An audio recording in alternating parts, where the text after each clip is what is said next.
बिस्मिल्लाहिर्रहमानिर्रहीम अस्सलाम वालेकुम। क्या हाल चाल है मेरे प्यारे बहन भाइयों, ठीक ठाक हो? मैं आज बनाने लगी हाँ वाइट चिकन कढ़ाई। ਇਹ 2 ਤੋਂ 3 ਚਮਚ ਜਿਹੜੇ ਨਾ ਮੈਂ ਲੈ ਨੇ ਅਦਰਕ ਲਸਣ ਸਬਜ਼ ਮਿਰਚ, ਉਹਨੂੰ ਮੈਂ ਉਹਦਾ ਅੱਛੀ ਤਰ੍ਹਾਂ ਮੈਂ ਨਾ ਪੇਸਟ ਬਣਾ ਲਿਆ ਹੈ ਉਹਦਾ। ਇਹ ਇੱਕ ਹੈਗਾ ਮੇਰੇ ਕੋਲ ਵਾਈਟ ਚਿਕਨ मसाला। अच्छा जी, चिकन मैरीनेट करके ना मैं रख लिया है, अद्धे घंटे वास्ते रखांगी इनू मैं।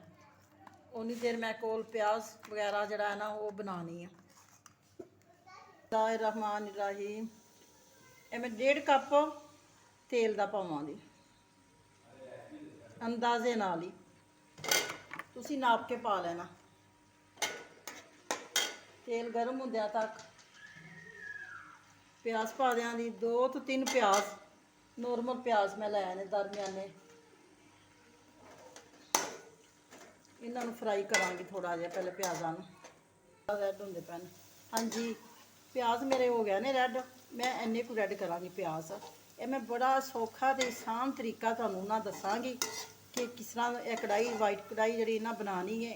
ये मैं आपदे तरीके नाल ही बनानी पई हां। यह थोड़ा जिहा मैं हाफ कप ला देंगी पानी का, हल्की अग करके ऊपर तक दे देंगी। ऐसा प्याज गलदियां तक। अच्छा, ये 2 तो लौंग ने मेरे को 3 तो 4, एक वड्डी इलाची, ये 2 पत्ते राश पत्ते, 1 चम्मच जीरे का पावांगी।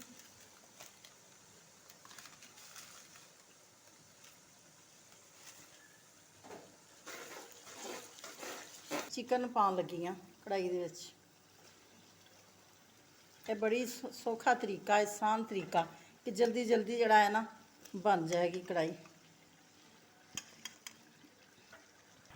अच्छा जी, इनू मैं चिकन तलनी पई हाँ। इधर देखो प्याज भी मेरे नाल ही मिक्स हो गया ने। जे मैं उन्होंने ज़्यादा रैड कर दी ना, फिर मेरा चिकन जड़ा है ना उनका वाइट वाइट कलर जड़ा ना खत्म हो जाना सी। मैं अपने तरीके नाल बनानी पई हाँ। इस तरह करना है, यह काम सही है, सौखा है, आसान तरीके नाल, शॉर्ट तरीका। हाँ जी, चिकन ने तेल छड़ दिता, सारा मसाला जड़ा है ना सही अच्छा हो गया है, अच्छी तरह से जड़ा है ना भुज गया है, भुनी लग गई है, सही हो गया है ना। नमक अस्पे जैका कम लगेगा तो और पा लाँगी चेक करके। हूँ मैं दही जी है ना वो फेंट के वो इसके अंदर जड़ा है ना ऐड कर देंगी मैं। ठीक हो गया ना। अच्छा जी, 2 किलो चिकन सी, आधा किलो मैं दही लीए। बर्तन अच्छी तरह जरा साफ कर लवा इस तरीके ना जरा ना। अच्छा जी, इस तरह मिक्स करके इनू मैं ना हल्की हल्की अग ते ना रख देंगी कि दही के विच ही जड़ा है ना गल जाएगा। जे मैनू अगर दूध की जरूरत पई तो मैं दूध भी जड़ा है ना ऐड करांगी। ठीक है। अच्छा जी, मैं ना थोड़ी जी तेज़ अग करके ना दही का पानी जड़ा है ना खुश्क करनी पई हाँ कि चिकन जड़ा है ना ज़्यादा गल ना जाए। ठीक हो गया। ਇਹਦੇ 'ਚ मैं ना हाफ चम्मच ददड़ी मिर्च रैड मैं पाई है कि मेरे कोल जड़ा है ना गोल मिर्चा साबुत नहीं सी है घर, वो फिर मैं ना ए पा लिया ने। इस तरह इस तरीके नाल जड़ा ना तुसी भी बनाना, बना के जड़ा है ना चेक करो कि मेरी रेसिपी जी तुहानू अच्छी लगती पई है। जे कोई कमी खताई हुई है ना तुसी मैनू ना दसो, कमेंट्स बॉक्स जाके जड़ा है ना मैनू कमेंट्स करके दसो मैनू। मेरे चैनल में सबसक्राइब भी करो, लाइक भी करो, शेयर भी करो, साथ में जी बैल वाला बटन आता है उन्होंने भी दबा दियो, थोड़ी बड़ी मेहरबानी होगी। अच्छा जी, 1 कप मेरे को दूध है, यह दूध भी जाएगा, मलाई वाला दूध। ਇਹ ਬੜਾ ਮਜ਼ੇਦਾਰ ਜਿਹੜਾ ਕੜਾਈ ਬਣ ਜਾਏਗੀ।